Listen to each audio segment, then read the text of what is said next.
anak ko, consistent honor student at achiever mula primary hanggang secondary school. Laging Catholic ba naman? Palaging most neat and clean sa klase. Pangarap pa maging doktor. Hi! Puro uniform na naman. Kaya pagdating sa paglaba, super nanay ako.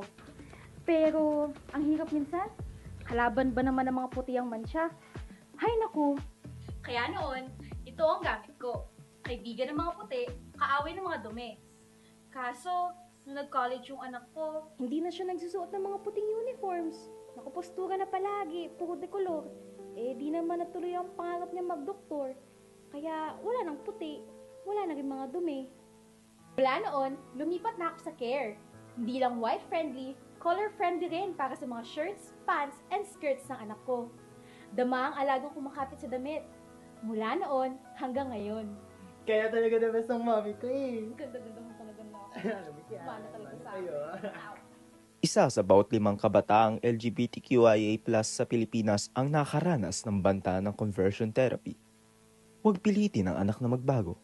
Ikaw ang magbago. Make it better with care. Mabibili na sa mga suking tindahan